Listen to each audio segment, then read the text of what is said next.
Good morning students. आज हम करेंगे सेक्शन फॉर्मूला 7.2 के लिए जो हम यूज करते हैं 7.2 एक्सरसाइज सोल्व करने के लिए। तो सेक्शन फॉर्मूले में हमें करना क्या है, पहले होता क्या है सेक्शन फॉर्मूला। तो यहाँ पे फिगर है ये ए पॉइंट गिवन है जिसके कोऑर्डिनेट्स हैं x1, y1। ऐसे ही दूसरा पॉइंट है b जिसके कोऑर्डिनेट है x2, y2। मैंने इन दोनों को आपस में मिला दिया तो एक लाइन आ गई AB।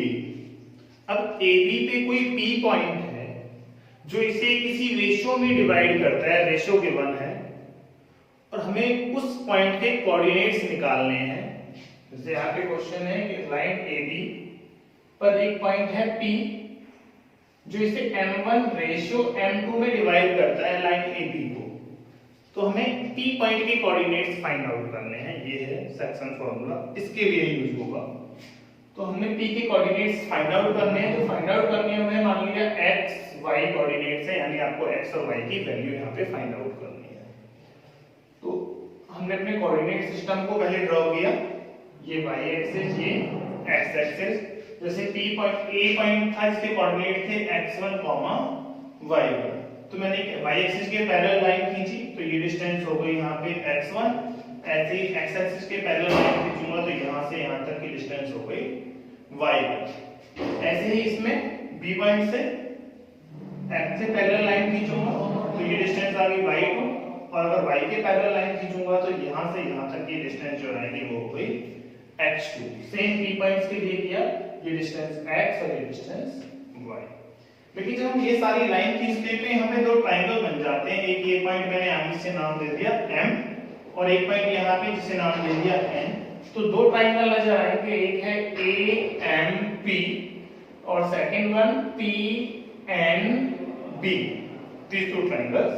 अब यहाँ पे देखो ये लाइन इस लाइन के पैरेलल है, इसलिए ये वाला एंगल और ये वाला एंगल कॉरस्पॉन्डिंग एंगल इक्वल होंगे। सेम यहाँ पे देख सकते हैं ये 90 डिग्री का, ये 90 डिग्री का, सॉरी ये नहीं, ये वाला 90 डिग्री। तो ये एंगल भी इक्वल होंगे।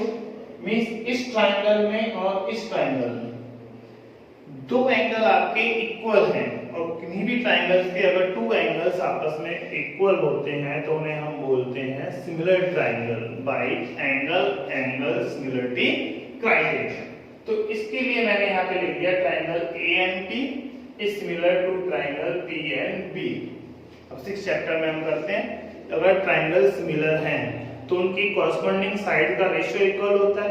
तो मैंने कॉरस्पॉन्डिंग साइड्स का रेशियो ले लिया, इसकी फर्स्ट साइड AM, इसकी फर्स्ट साइड PN। तो रेशियो हो गया AM/PN that is equal to इसकी सेकंड साइड MP, इसकी सेकंड साइड NB, दोनों का रेशियो MP/MB।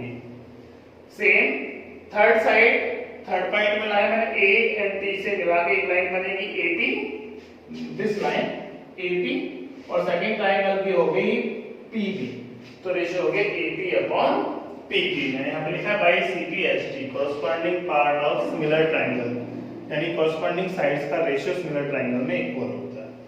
तो इन्हें इक्वल लिख दिया। अब फिगर पे जाते हैं, तो फिगर से इनकी वैल्यू पुट करना चाह रहा हूं मैं। यहाँ पे देखो ये डिस्टेंस थी आपकी यहां से यहां तक, ये वाली डिस्टेंस y1 में से ये वाला y सेपरेट कर दूं तो ये रह जाएगा y1 - y। सेम यहाँ पे ये डिस्टेंस हो गई y - y2। इधर ये डिस्टेंस पूरी x2, उसमें से ये वाला x1 separate, sorry x separate कर दिया तो ये रह गया x2 - x। और यहाँ देखो ये x है, इसमें से ये वाला x1 सेपरेट करूं तो ये वाला रह जाएगा x - x1। और रेशियो में हमने ये गिवन था, ये m1 रेशियो m2 में डिवाइड कर रहा था तो इस साइड को नाम लिया m1 और ये वाली साइड हो गई m2। तो दोनों ट्रायंगल की आपको तीनों साइड्स पता है, बस वो वैल्यू पुट की यहाँ पे। AM की वैल्यू y1 - y, सेम यहाँ पे सबकी वैल्यू पुट करो। उसके बाद मैंने क्या किया, इस रेशियो में ये जो रेशियो है इसमें से फर्स्ट और थर्ड पार्ट का रेशियो एक बार ले लेता हूं, फर्स्ट और थर्ड टर्म को कंपेयर करूंगा और लास्ट टू टर्म को एक बार। तो पहले मैंने किया है फ्रॉम लास्ट टू टर्म्स, इन दोनों को क्रॉस मल्टीप्लाई किया। ये दोनों टर्म यहां पे उठा के रख दिए मैंने, इनको क्रॉस मल्टीप्लाई कर दिया तो ये अब क्या किया है मैंने, मुझे x की वैल्यू निकालनी है, इसलिए जो भी x वाली टर्म्स हैं, जिन टर्म्स में x है, x वाली टर्म्स को लेफ्ट हैंड साइड में ले गया, और जिन टर्म्स के पास x नहीं है उन्हें मैं ले गया x, x1 और x2 नहीं, सिर्फ x जिसमें है, तो x जिसमें था उन्हें ले गया लेफ्ट में, बाकी सारी ले गया राइट में। इन दोनों में x का x कॉमन ले लिया, इसमें से कुछ भी कॉमन नहीं आया एज इट इज, तो हमें x की वैल्यू फाइंड आउट करनी है, इसलिए x के साथ जो भी मल्टीप्लाई में जो भी इसका कोएफिशिएंट था उसे दूसरी साइड लेके डिनोमिनेटर में आ गया, तो ये आ गई x की वैल्यू। सेम मैंने यहाँ पे किया, फर्स्ट ये वाली टर्म और लास्ट टर्म ये, इन दोनों को कंपेयर किया from last and first part, ठीक है, इन दोनों को यहाँ पे इक्वल लिखा, इनको भी क्रॉस मल्टीप्लाई किया और सेम वही किया, y जिन टर्म्स के पास था उन्हें ले गया लेफ्ट हैंड साइड में और बाकी टर्म्स को ले गया राइट हैंड साइड में, तो वहां से y की वैल्यू निकाल ली, तो ये आ गई x की वैल्यू, ये हो गई y की वैल्यू, ये है तुम्हारा सेक्शन फार्मूला। तो सेक्शन फार्मूले से इस पॉइंट के कोऑर्डिनेट्स फाइंड आउट हो गए, मींस एक लाइन है, उस पर कोई पॉइंट है जो उसे किसी रेशियो में डिवाइड करता है, अगर रेशियो गिवन है तो उस पॉइंट के कोऑर्डिनेट हम फाइंड आउट कर लेते हैं, अगर कोऑर्डिनेट्स गिवन होते हैं तो सेम फार्मूले की हेल्प से हम रेशियो फाइंड आउट कर लेंगे। यानी दो टाइप के क्वेश्चन बनेंगे, या तो आपको रेशियो गिवन होगा और आपको उस पॉइंट से कोऑर्डिनेट फाइंड आउट करने हैं, या फिर आपको पॉइंट्स गिवन होगा, तीनों पॉइंट्स गिवन है, हमें रेशियो फाइंड आउट करना है कि किस रेशियो में डिवाइड करता है। एक और क्वेश्चन हम यहाँ पे इस फॉर्मूले की हेल्प से करते हैं कि आपके पास 3 पॉइंट्स हैं, 3 पॉइंट्स आर कोलिनियर और नॉट, जैसे हमने डिस्टेंस फॉर्मूले में भी किया था, 3 पॉइंट्स गिवन है, वो कोलिनियर है या नहीं है ये फाइंड आउट करना है, तो डिस्टेंस फॉर्मूले से भी कर सकते हैं और इससे भी कर सकते हैं, ठीक है, वो कैसे करेंगे यहाँ पर भी बताएंगे। फिलहाल हम सेक्शन फॉर्मूला नोट करते हैं, तो अपना सेक्शन फॉर्मूला हो गया x is equal to m1 x2 plus m2 x1 upon m1 plus m2। Same y के कोऑर्डिनेट्स, ये जो y कोऑर्डिनेट है इसकी वैल्यू फाइंड आउट करने के लिए सेम ही हो गया, बस x को y से रिप्लेस करेंगे, m1 y2 plus m2 y1 upon m1 plus m2। तो सेम है ये दोनों, वैसे x वाले में x की कोऑर्डिनेट्स फाइंड आउट करना है, ये वाला x फाइंड आउट करना है, तो m1 x2 plus m2 x1 upon में m1 प्लस m2, सेम ये है, बस यहाँ x फाइंड आउट करना था तो यहाँ पे दोनों प्लेस पे x था, y फाइंड आउट करना है तो जहां भी x है उसे रिप्लेस कर देंगे, y से सफिक्स सेम रहने देंगे, तो ये बन जाएंगे आपके इस पॉइंट के coordinates. This formula is called section formula. Thank you.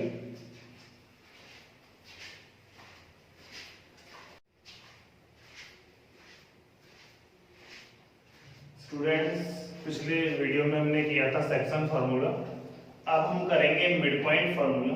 Section फार्मूले की ही हेल्प से होना है, इसलिए पहले मैंने यहाँ पे जो नोट किया है वो सेक्शन फार्मूला है।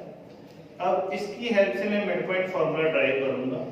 तो पुराने टॉपिक से स्टार्ट करता हूँ। ये ए पॉइंट, ये बी पॉइंट्स, दोनों को मैंने आपस में ज्वाइन कर दिया, तो एक लाइन बन गई ए बी। ए बी पे कोई पॉइंट पी है जो इसे रेशियो m1 रेशियो m2 में डिवाइड करता है। पी के कोऑर्डिनेट्स आपको फाइंड आउट करने हैं, और पी के कोऑर्डिनेट्स यहाँ पे हमने कंसीडर कर लिए थे x, y, ये हमने सारा पिछले टॉपिक में कर लिया था। अभी हमें मिड पॉइंट फार्मूला करना है। मीनिंग मेरा कहने का ये है यहाँ पे कि जो यहाँ पे पी पॉइंट है वो ए बी को मिलाने वाली जो लाइन है ए बी, उसका मिड पॉइंट है, यानी पी आपका मिड पॉइंट है। अब हम ये सब जानते हैं, अगर पी मिड पॉइंट है तो इस लाइन ए बी को तो इक्वल पार्ट्स में डिवाइड करेगा। इक्वल पार्ट्स में डिवाइड करेगा मींस m1 और m2 दोनों आपस में इक्वल हो गए। दो पार्ट्स हैं आपस में इक्वल हैं, तो दोनों को मैंने इक्वल लिख दिया, m1 is equal to m2। दोनों क्योंकि इक्वल हैं तो दोनों को किसी थर्ड अल्फाबेट जैसे m1 और m2 दोनों को ही m से मैंने रिप्रेजेंट कर दिया। तो ये हमारे पास m1 और m2 दोनों की वैल्यू m के इक्वल है। बस यही चीज मुझे इस फॉर्मूले में पुट करनी है। जहां m1 है वहां भी m, जहां m2 है वहां भी m पुट कर देना है। इस फॉर्मूले में यहां भी m पुट करूंगा, यहां भी m, यहां भी m और यहां भी m। तो ये हो गया mx1 प्लस mx2, नीचे m प्लस m, तो m प्लस m हो गया 2m, यहाँ m तो मैंने m कॉमन ले लिया, इस m से m को कैंसिल कर दिया, तो x की वैल्यू आ गई x1 प्लस x2 अपॉन में ये 2, x1 plus x2 by 2। Same y के लिए किया, ये था आपका y के लिए फॉर्मूला, इसमें मैंने m1 और m2 दोनों की जगह पे m पुट कर दिया, तो यहाँ my1 हो गया, ये my2 upon m plus m 2m होता है, ऊपर से दोनों प्लेस पे m है तो m कॉमन आ जाएगा दोनों टर्म्स में, यहाँ भी m था यहाँ भी m, तो दोनों टर्म से m कॉमन ले लिया, तो m से m कैंसिल हो गया और बच क्या गया हमारे पास y1 प्लस y2 अपॉन 2। तो आपका बस मिड पॉइंट फॉर्मूला क्या हो गया, x1 plus x2 by 2 comma y1 plus y2 by 2, तो मिड पॉइंट फॉर्मूला हो गया आपके पास x1 plus x2 by 2 comma y1 plus y2 by 2, ये है। Thank you.